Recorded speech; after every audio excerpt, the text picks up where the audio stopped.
I just want you to love me. I just want you to see me. Be the father that I never had. Will you tell me that I'm beautiful and I'm intelligent and I'm valued and I'm wanted? So I'm just going to do this one more thing. I could have destroyed him. I could have destroyed him with my words.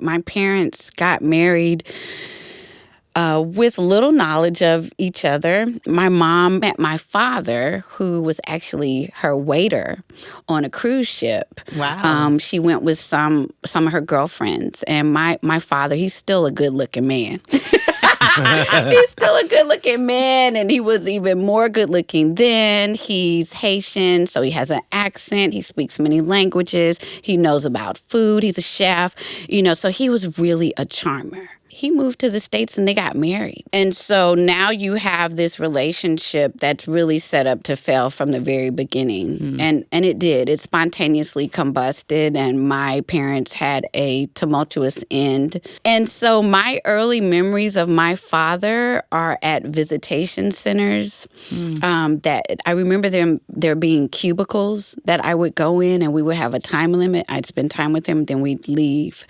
I have one remembrance of going to his apartment complex, and there was a woman there, and I remember being in the kitchen looking at them, but I wasn't really paid attention to.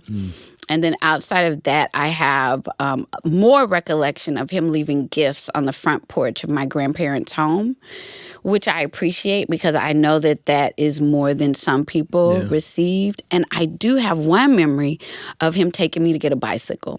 Mm-hmm. So that was the extent of my relationship with my father. So when I went to college, I remember being in the dorm room of a friend, and I asked her about this bookshelf that she had in there. And I said, "Where'd you get that from?" And she said, "Oh, I made it with my dad." Ooh. And it was like a ton of bricks, because she was saying in that one statement, I have a relationship with my father, and this is what we did together. I hadn't built anything with my dad. And for whatever reason, it brought to the surface a lot of emotion and pain that I had surrounding my relationship with my father. And I remember just, doing my best to not show that I was emotionally shaken up by that, and get to my dorm room and just sob. Yeah. And so I wrote this letter to my dad detailing all of the events that I could remember that he missed from kindergarten on up to high school. I wrote this letter to my dad, and I said, and I want you to be in my life. I want us to start from where we are right now. When you wrote it and sealed it and sent it, what was your hope? My hope was that he was going to write me back, and all of a sudden we're going to have an 80s TV sitcom relationship, right? And I remember he did write me back, but I was always the initiator. I was always initiating. Well, what did he say when he wrote you back? I remember him saying, "I love you." And I remember that his handwriting was hard for me to decipher. He's I mentioned he's Haitian, and he kind of writes like part Creole, part English, part I can't read your handwriting. That's just so I made out what I could. But I remember when I got back home from college and we went to this Mexican restaurant. My dad loves Mexican food. And I'm sitting across from him, and that's when it hit me. You don't know this person. Having a conversation is not going to be easy. You don't know what to talk about. You don't know how to get the conversation going. This is not going to be an 80s TV sitcom. That's when it hit me there. But I'm always this visionary that, I'm a dreamer. Yeah. So I dream it up in my head. I just expect it to manifest until I'm sitting right there in reality, and I'm like, oh, it's not going to be like that. So what'd you do with that thought? I mean, did it discourage you? I kept trying. No. I'm a fighter. I am a fighter. So I pursued more. And so now in my 40s, I'm like, oh, That's why I did it. Because all of this time, I've been saying, I just want you to love me. I just want you to see me. If I do this, will you see me? Will you meet my emotional needs? Will you be the father that I never had? Will you tell me that I'm beautiful and I'm intelligent and I'm valued and I'm wanted? So I'm just going to do this one more thing because I just want to be loved. Now, how did you heal? We've got a special gift. If you jump in May and become a monthly partner, and by the way, your monthly gift will be doubled, but you also get a Weekend to Remember gift certificate that you could use for yourself or give to your neighbor.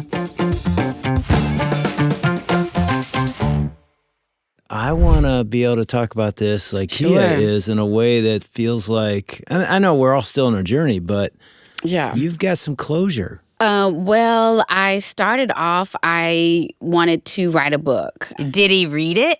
No. Well, what does he think even about the title? Sure. Well, the publisher had a information release form that they wanted my father to fill out. So I fly 800 plus miles to Texas. That's my hometown. And I go and pick my dad up and take him to a Mexican restaurant. So kind of a full circle moment, right? And we're sitting at the Mexican restaurant. I pull out my little pink laptop. Because that's where my book was at the time, in between some chips and some salsa. And I'm like, Dad, I want to read my book to you. And so I read a portion of the book, because the book is like, let's say, 95% Kia and maybe 5% Dad, that I talk about him. And so I read a little bit, and he said, yep, sure do. That's the way it happened. My dad has a thick Creole accent. And so then I read a little bit more. And I was like, are you okay with that? And he said, yep, sure do. That's the way it happened. And so then I read a little bit more, and I get to the part where my dad wasn't there for anything. He missed every volleyball game. He never interrogated my dates. He never took me to a football game. He didn't do this. He didn't do that. And I look up, and I'm getting ready to say, Dad, are you okay with that? And tears are streaming down his face. And he says, I owe you and your mother an apology because alcoholism robbed me of my life. Whoa. And I sat there, just stunned, because you don't really see your parents cry. You definitely don't see men do it that much. And I wasn't prepared. And I saw the remorse.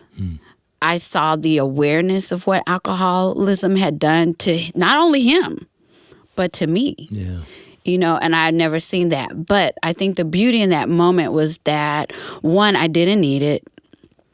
I didn't need him to say that. I was at peace. And two, that God had showed me my own depravity. Yeah. Because when he said it, my response could have been, well, you're darn right. You're exactly right. But what I said was, it's okay, Dad. We all have things that we're working on. We got to work through. And that, what a grace moment. It was. I'm so glad I didn't miss it. Yeah. I could have flubbed it completely. I could have destroyed him. I could have destroyed him with my words had I not been changed by the transformative power of Jesus Christ. Had my life not been dipped in the blood of Christ Jesus, I could have crushed him. Yeah. But thanks be to God, I realized in that moment, you and your dad are on an even playing field. Yeah. His battle was alcoholism. Your battle was insecurity, low self-esteem, lying, or, that was your battle. But we all got them. We all got battles. And so I'm grateful for that moment. And today we have a working relationship. Not perfect, but working.